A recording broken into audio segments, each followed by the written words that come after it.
Good morning to all of you दोस्तों। आज फिर से मैं नए वीडियो लेके आपके सामने हाजिर हुआ हूँ। और दोस्तों मैं आज आपको पढ़ाऊँगा, आर्टिकल्स पढ़ाऊँगा जो ग्रामर का बहुत ही इम्पोर्टेंट चैप्टर है। और मैं आर्टिकल्स आपको बहुत ही मैजिकल वे और बहुत ही इजी तरीक़ा से बताएंगे आर्टिकल्स के बारे में हम। और आर्टिकल्स कह सकते हैं हमारे ग्रामर में बहुत ही इम्पोर्टेंट चैप्टर है। और हमें आर्टिकल्स के बारे में बहुत ही अच्छा से जानकारी प्राप्त करनी चाहिए, क्योंकि हमारे कॉम्पिटिटिव एग्जामिनेशन में आर्टिकल से रिलेटेड बहुत सारे एरर पूछे जाते हैं। अगर आर्टिकल्स के बारे में अगर जानकारी नहीं हो तो हम उसमें कंफ्यूज कर जाएंगे और वहाँ पे गलती कर देंगे और वहाँ पे अपना नंबर गवा देंगे दोस्तों। ठीक है, तो दोस्तों मैं आज नया चैप्टर आपको पढ़ाने जा रहा हूँ आर्टिकल्स। थोड़ा आर्टिकल्स को थोड़ा ध्यान से देखिएगा, ठीक है। पहले बात करते हैं आर्टिकल्स होता क्या है, ठीक है ना। आर्टिकल्स होते क्या है, ठीक है ना। देखिए आर्टिकल्स दो प्रकार के होते हैं। पहले हम समझाने की आपकी कोशिश करते हैं, ठीक है। हम क्या बोले, आर्टिकल्स दो प्रकार के होते हैं। आर्टिकल्स कितने प्रकार के होते हैं? आर्टिकल्स दो प्रकार के होते हैं। पहला होता है इंडिफिनिट आर्टिकल्स। क्या हम बोले, बोलिएगा, इंडिफिनिट आर्टिकल्स। हम क्या बोले कि पहला क्या होता है, पहला इंडिफिनिट आर्टिकल्स होता है। और दोस्तों दूसरा देखिएगा,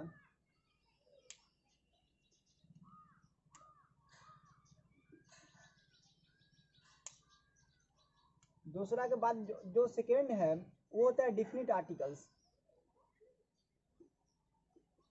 डिफिनिट आर्टिकल्स। हम क्या बात किए कि आर्टिकल्स दो प्रकार के होते हैं। क्या होते हैं? आर्टिकल्स दो प्रकार के होते हैं। एक होते हैं इंडिफिनिट आर्टिकल्स और एक होते हैं डिफिनिट आर्टिकल्स। दोस्तों समझने वाली बात है, ए और एन को हम क्या बोले, ए और एन को क्या बोला जाता है? Indefinite articles. हम बोलते हैं कि इंडिफिनिट आर्टिकल्स किससे बोला जाता है, तो ए या एन को क्या बोला जाता है? Indefinite articles.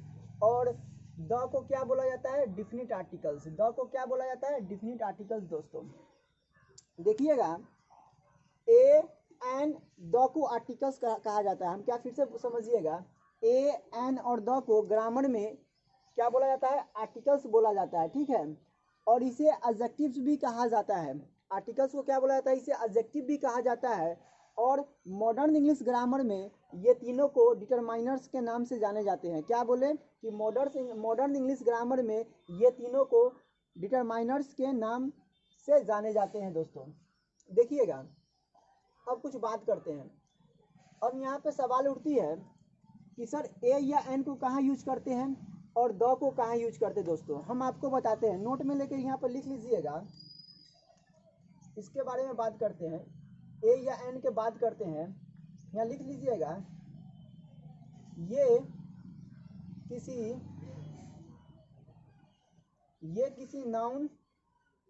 किसी नाउन के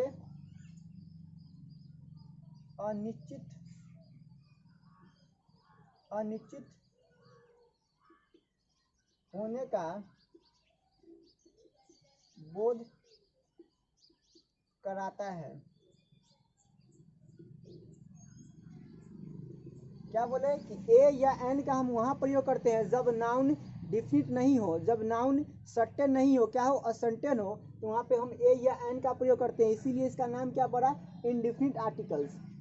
अब बात करते हैं द का। देखिएगा द का प्रयोग कहाँ करते हैं, जरा समझिएगा। द का प्रयोग वहाँ करते हैं जहाँ नाउन निश्चित हो।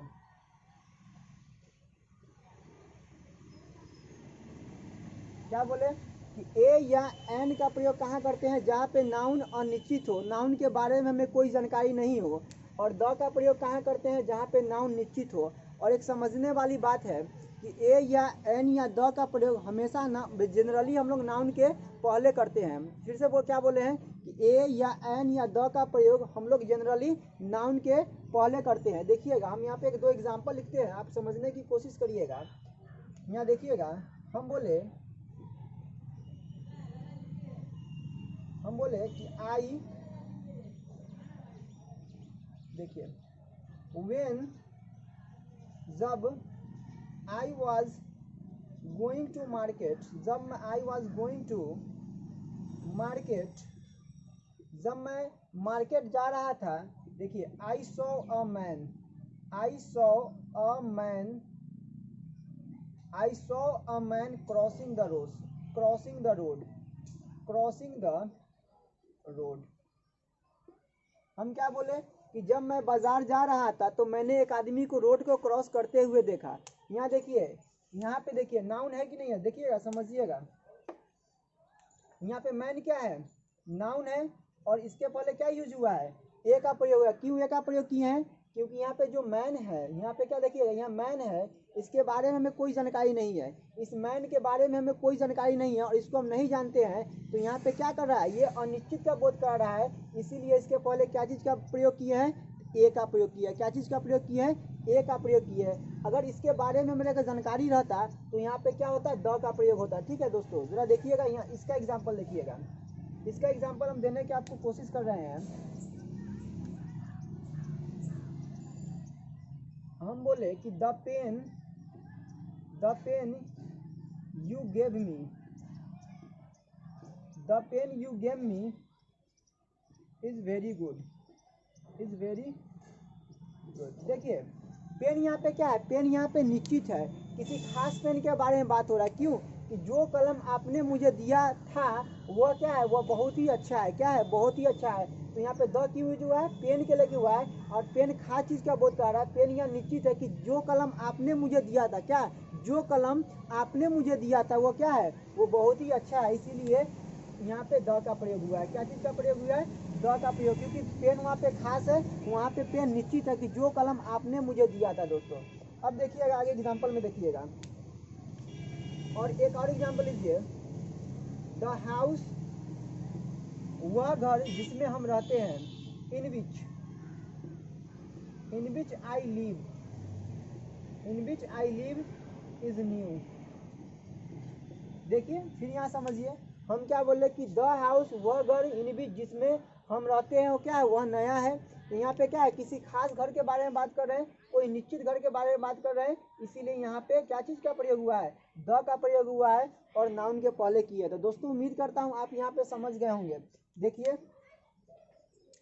और इसका और एग्जाम्पल ले लीजिए,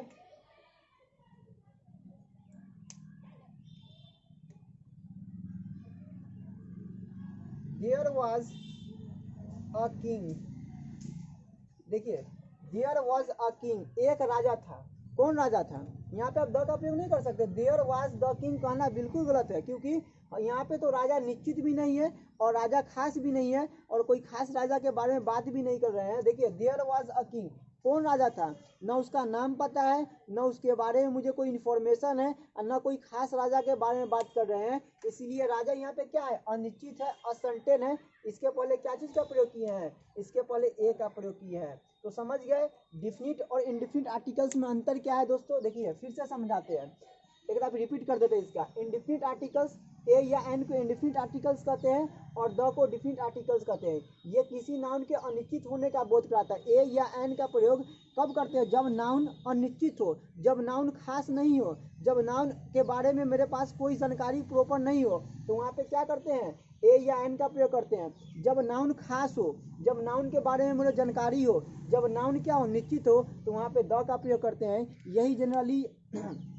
इसका अंतर है। अब आगे देखते हैं, बहुत सारा यूज पढ़ना है, बहुत सारा रूल पढ़ना है आर्टिकल्स में ए और द का यूज, वो धीरे धीरे हम आपको बताएंगे। अब जरा आगे देखते हैं इसका।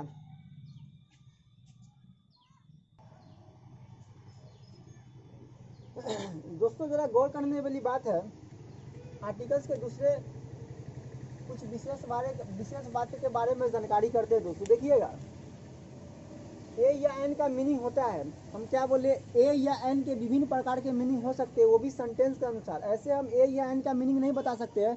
अगर कोई आपसे पूछता है कि सर बताइए आप ए का क्या अर्थ होता है, ए का क्या मीनिंग है, या एन का क्या मीनिंग है, तो आप उसका मीनिंग नहीं बता सकते। जनरली आप एक बोलिएगा, लेकिन उसका अगर आप उसका प्रॉपर मीनिंग बताना चाहते हैं तो उस बंदा को बोलिए कि आप सेंटेंस में इसका यूज करके हमको बताइए, तभी मैं इसका मीनिंग आपको बता सकता हूँ। ठीक है, तो ए या एन के बहुत सारे मीनिंग हो सकते हैं, जैसे ए एन का प्रयोग, ए या एन का मीनिंग एक भी हो सकता है, ए या एन का प्रयोग सब प्रति भी हो सकता है, ए या एन का प्रयोग प्रत्येक भी हो सकता है, ए या एन का मीनिंग के हिसाब से भी हो सकता है, ए या एन का मीनिंग पर भी होता है सेंटेंस के मीनिंग पे, सिचुएशन के आधार पे। ठीक है दोस्तों, ये सबका यूज हम आपको पढ़ाएंगे आगे। ठीक है, देखिएगा। और जब द का बात करते हैं तो द का कोई भी शाब्दिक मीनिंग नहीं होता है। हम क्या बोले कि द का कोई भी मतलब शाब्दिक मीनिंग नहीं होता है, यह इसका मीनिंग, इसका फंक्शनल मीनिंग होता है। क्या होता है, इसका सेंटेंस के आधार पे इसका मीनिंग बता सकते हैं। ऐसे इसका द का मीनिंग आप बताना क्या है, कठिन है, इसीलिए हम लिख दिए हैं कि द का कोई शाब्दिक मीनिंग नहीं होता है, इसका फंक्शनल मीनिंग होता है। क्या होता है, फंक्शनल मीनिंग होता है दोस्तों। अब आगे बात करते हैं, कुछ बात करते हैं आगे, विशेष बात करते हैं आर्टिकल्स के बारे में। अब बहुत सारा प्रश्न उठता है, सर ए का प्रयोग कहाँ करेंगे, ये जनरली सबको आता होगा, लेकिन फिर भी आपको बता देते हैं कि ए का प्रयोग कहाँ करते हैं और एन का प्रयोग कहाँ करते हैं।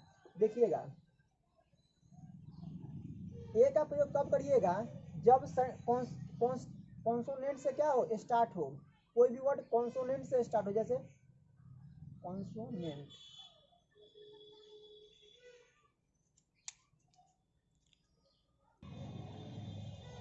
देखिए दोस्तों, हम क्या बोले कि ए, अगर ए का प्रयोग कहाँ करते हैं, जब कोई भी वर्ड कॉन्सोनेंट से स्टार्ट हो तो वहाँ पे ए का प्रयोग करते हैं, और जब कोई भी वर्ड वोवेल से स्टार्ट हो तो वहाँ पे एन का प्रयोग करते हैं। ठीक है दोस्तों, तो इसको भी आप इसको नोट कर लीजिएगा, ये भी बहुत ही क्या है, बहुत ही इंपॉर्टेंट है। इसको भी आप क्या करिएगा, नोट करते चलिएगा, आगे हम बताएंगे। जैसे हम एग्जाम्पल लेते हैं कि डैश बॉय, यहाँ पर बोलते हैं कि डैश बॉय, डैश बॉय। देखिएगा, कॉन्सोनेंट इंग्लिश में कॉन्सोनेंट वोवेल कितने हैं, देखिएगा वोवेल कितने हैं, वोवेल ए है, ई है, आई है, ओ है और यू है, ये 5 वोवेल है। और इसके अलावा जो बचता है वो कॉन्सोनेंट कहलाता है। तो वोवेल कितने हैं, तो वोवेल 5 है, 1 2 3 4 5, वोवेल कितने हैं, तो 5 है, और कॉन्सोनेंट कितने हैं, तो 21 है। ठीक है, तो जो भी शब्द से बोलते हैं, शब्द से क्या हो, स्टार्ट हो कोई भी वर्ड, उसके पहले एन का प्रयोग करते हैं, और जो भी व्यंजक से स्टार्ट हो तो उसके पहले ए का प्रयोग करते हैं। हिंदी में मीनिंग बता दिया है। ठीक है, तो हम बात करते हैं, हम लिखते हैं एग्जाम्पल में, देखिएगा हम एग्जाम्पल में लिखते हैं डैश बॉय। हम क्या लिखे, डैश बॉय। तब बताइए इसके पहले क्या लगाइएगा, ए लगाइएगा कि एन लगाइएगा, तो बोलिएगा सर इसके पहले ए लगेगा, क्या लगेगा, ए बॉय बोलिएगा। हम बोले कि डैश मैन, क्या बोले, डैश मैन, इसके पहले क्या लगे, ए या एन लगाइएगा, तो बोलिएगा सर इसके पहले हम ए लगाएंगे, क्या लगाएंगे, ए लगाएंगे। लेकिन फिर हम आपसे पूछ दिए, डैश एग, क्या बोल दिए, डैश एग, क्या हुआ, क्या लगाइएगा, तो ए या एन, तो बोलिएगा सर यहाँ पे एन लगाएंगे। तो क्यों एन लगाइएगा, क्योंकि यहाँ पे जो वर्ड स्टार्ट हुआ है वो वोवेल से स्टार्ट हुआ है, तो इसीलिए हम क्या लगाएं, एन लगाए। ठीक है, अब देखिए हम बोले यहाँ पे लिख दिए डैश एलिफेंट, डैश एलिफेंट, तो यहाँ पे क्या लगाइए, ए या एन लगाइएगा, तो बोलिएगा सर यहाँ पे हम क्या लगाएंगे, एन लगाएंगे। तो यही कुछ नियम है, जो बेसिक बातें हैं, जो हमें जानकारी लेनी चाहिए। अब हम आपको आगे बताते हैं, यहाँ पे नोट कर लीजिएगा। बहुत सारे बच्चे आपसे पूछेंगे कंफ्यूज करने के लिए कि हम लोग द भी पढ़ते हैं और दी भी पढ़ते हैं, तो द कहाँ पढ़ते हैं और दी कहाँ पढ़ते हैं, तो आज से आपका कन्फ्यूजन दूर हो जाएगा। ये भी बेसिक बात है, ये भी आपको जानकारी होना चाहिए। जब कोई भी वर्ड, हम क्या लिखते हैं, जब कोई भी वर्ड कॉन्सोनेंट से स्टार्ट हो, क्या चीज से स्टार्ट हो, कॉन्सोनेंट से स्टार्ट हो,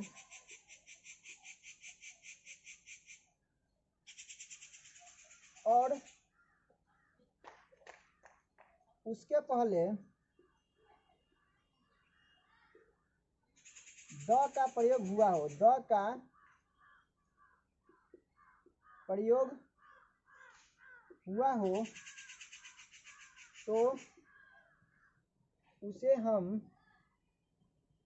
द पढ़ेंगे, क्या पढ़ेंगे, द पढ़ेंगे, क्या पढ़ेंगे, द पढ़ेंगे, तो उसे हम द पढ़ेंगे।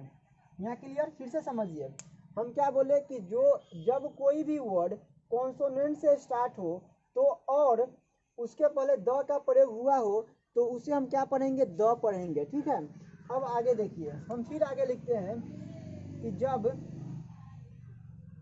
कोई भी वर्ड वोवेल से स्टार्ट हो, क्या चीज से स्टार्ट हो, वोवेल से स्टार्ट हो और उसके पहले द का प्रयोग हुआ हो, क्या द का प्रयोग हुआ हो तो हम उसे दी पढ़ेंगे, क्या पढ़ेंगे, दी पढ़ेंगे। क्लियर?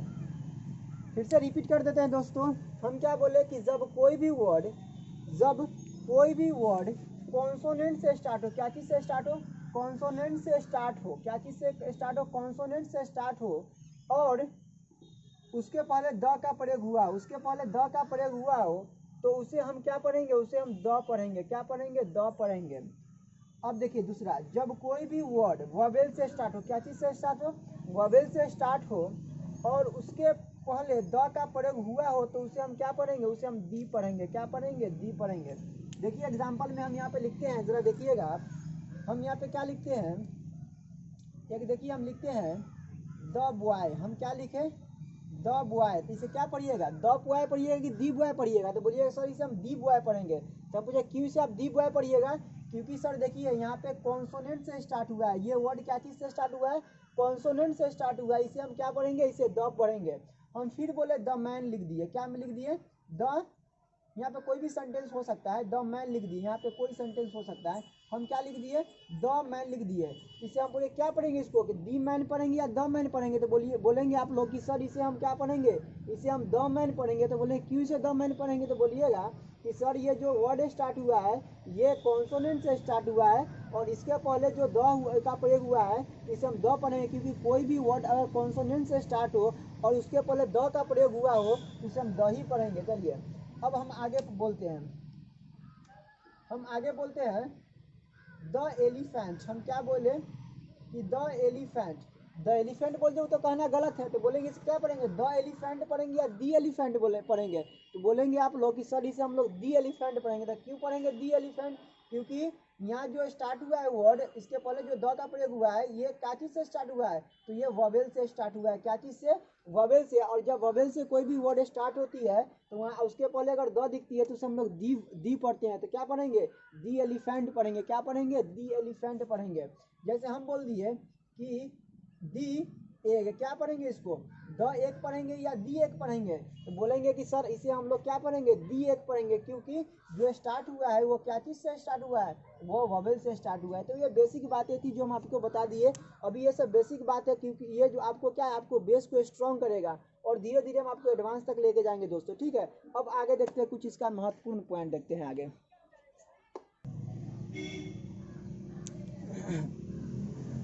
दोस्तों ये भी नोट करके आप लिख सकते हैं अपने नोटबुक में दोस्तों कि हम क्या बोले, जरा समझिएगा, हम बोले क्या बोले कि ए या एन जो है is the weak form of one का एक कमजोर फॉर्म है, एक कमजोर रूप है, क्या बोलते हैं, वीक फॉर्म ऑफ वन का क्या है, कमजोर रूप है। और जो यहाँ पे आर नहीं यूज किया, क्यों नहीं यूज किया, क्योंकि यहाँ पे जो दे दिए है इसका क्या बोलेंगे, ए और एन का बात हो रहा है यहाँ पे, ठीक है ना, इसीलिए इसका प्रयोग यहाँ पर ए एंड एन करते तब आर का यूज करते, ठीक है, यहाँ पे कंफ्यूज नहीं करिएगा। और जब दूसरा पॉइंट लिखे हैं कि the is the weak form of this या डैट का फॉर्म है, द जो है वीक फॉर्म किसका है, दिस या डैट का है, और ए और एन जो है वीक फॉर्म किसका है, वन का है। अब जो आपको बहुत ही महत्वपूर्ण बात आगे बताएंगे वो आप लोग अपने नोटबुक में नोट करिएगा। अब कुछ बात करते हैं position of articles, position of articles का जो पोजीशन है, स्थान है, आर्टिकल्स का जो पोजीशन स्थान कहाँ कहाँ पे आती है वो आप यहाँ पे 1-2 नंबर करके लिख सकते हैं, ठीक है।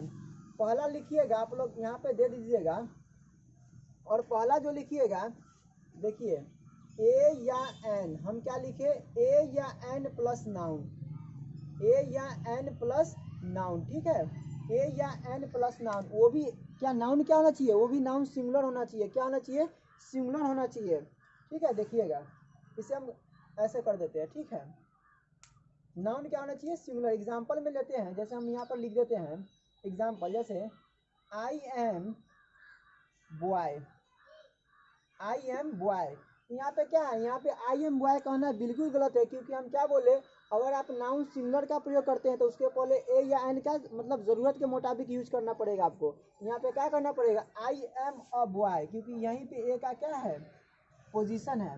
हम फिर दूसरा एग्जाम्पल लीजिए,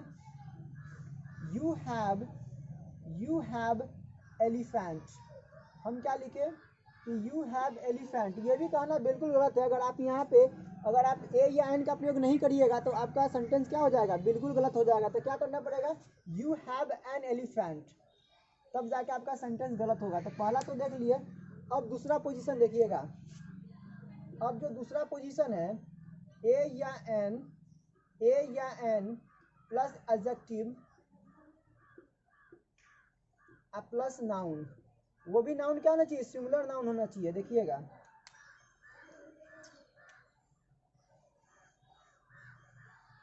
क्या बोले, ए या एन का कुछ भी हो सकता है, ए या an plus adjective plus noun, ये पोजीशन आर्टिकल्स का पोजीशन पढ़ा रहे हैं। देखिएगा अब बात करते हैं, हम यहाँ पे क्या लिख दिए,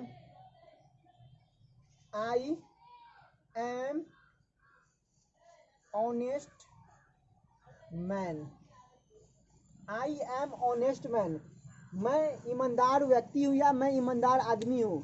तो ये सेंटेंस गलत है या सही है, तो बोलिएगा सर ये सेंटेंस बिल्कुल गलत है, क्योंकि आपको यहाँ पे एन का प्रयोग करना ही पड़ेगा। क्या करना पड़ेगा, आई एम एन ऑनेस्ट मैन, क्यों, क्योंकि अभी हम लिखाए हैं कि इसका जो सेकेंड रूल बताए हैं कि ए या an plus adjective plus noun, जब एडजेक्टिव का प्रयोग किए हैं, सिंगुलर नाउन का प्रयोग किए हैं, तो एन का प्रयोग करना ही पड़ेगा ऑनेस्ट मैन के लिए। I am an honest man. दूसरा एग्जांपल ले लीजिए, I am sorry you are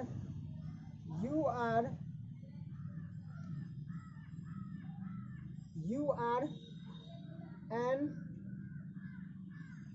intelligent boy,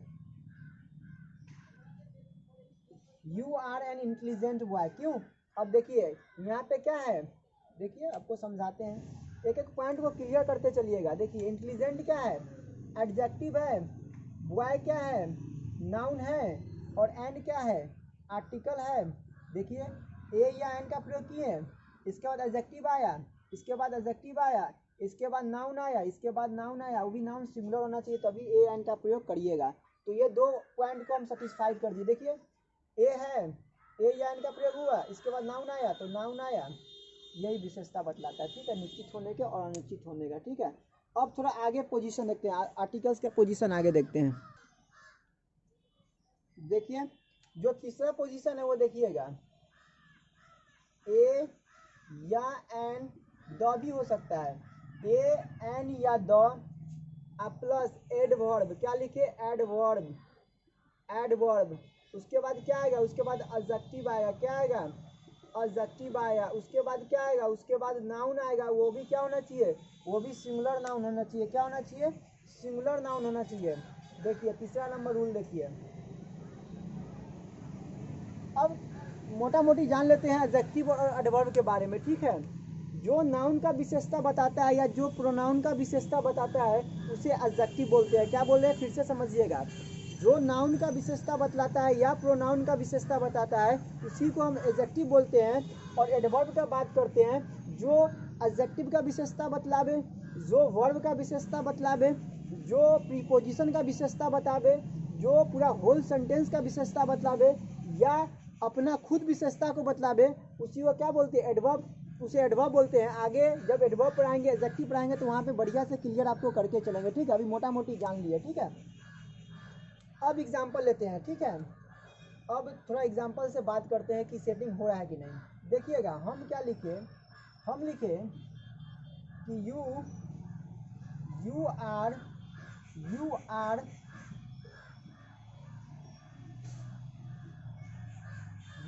a very good boy, you are a very good boy. देखिए हम क्या बोल रहे कि पहले ए या एन आना चाहिए या द आना चाहिए, तीनों में से कोई एक होना चाहिए, उसके बाद एडवर्ब आना चाहिए, उसके बाद एडजेक्टिव आना चाहिए, उसके बाद नाउन आना चाहिए। देखिए इस सिस्टम में बैठता है कि नहीं बैठता। देखिए ए या एन आ गया, इसके बाद हमें एडवर्ब चाहिए, वेरी क्या है एडवर्ब है, क्या है एडवर्ब है, बैठ गया।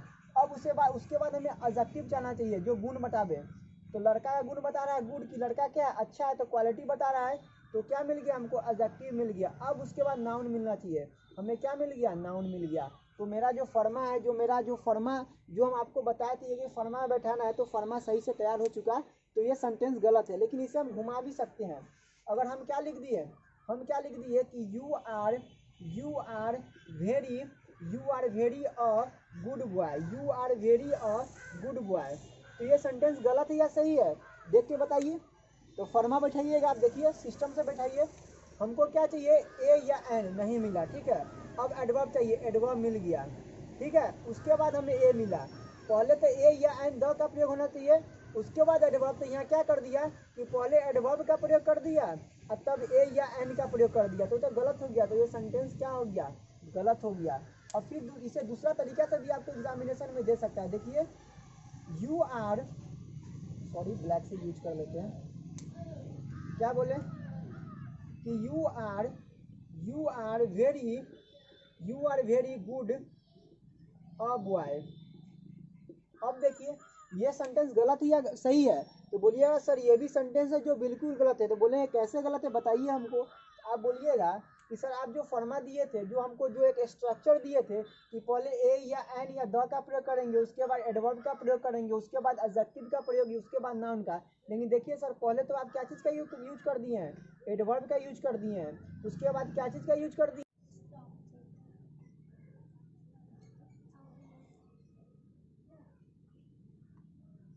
देखिए दोस्तों आगे भी आपसे ऐसे पूछ सकता है। देखिए you are very best the player. देखिए पहले क्या अरेंज किया, फर्मा पे अरेंज करिए। वेरी क्या एडवर्ब है, बेस्ट क्या है एडजेक्टिव है, सॉरी बेस्ट क्या है एडजेक्टिव है, तो फर्मा में बैठा नहीं, तो ये भी क्या आ गया गलत हो गया दोस्तों। ठीक है दोस्तों, थोड़ा वीडियो दोस्तों आप इसे स्क्रीनशॉट ले सकते हैं या समझ सकते हैं। ठीक है दोस्तों, बस आज के लिए इतना ही। जो भी आर्टिकल्स का इंपॉर्टेंट पॉइंट्स है वो आने वाली वीडियो में आपको मिलेगी दोस्तों। अब थोड़ा आपसे बात करते हैं दोस्तों। देखिए इस चैनल को आप जितना हो सके सपोर्ट करिए, क्योंकि पहले ही मैं आपको बता दिए हैं कि इस चैनल पे आपको मैथ भी पढ़ाया जाएगा और इंग्लिश भी पढ़ाया जाएगा। और आप लोग का ज़्यादा से ज़्यादा अगर सपोर्ट मिलेगी तो आपको जीके भी पढ़ाया जाएगा, रीजनिंग भी। इस पर टीचर पे बेस्ट फैकल्टी को ला के आप लोग को पढ़ाया जाएगा दोस्तों। ठीक है दोस्तों, और मैं आपसे यही कहना चाहूँगा कि आप हमें सपोर्ट करिए और जितना हो सके इस चैनल को क्या करिए सब्सक्राइब करवाइए और अपने खुद से करिए और अपने दोस्तों में शेयर करिए इस चैनल को। ठीक है दोस्तों, तो बस आज के लिए इतना ही। Thank you. अरे हम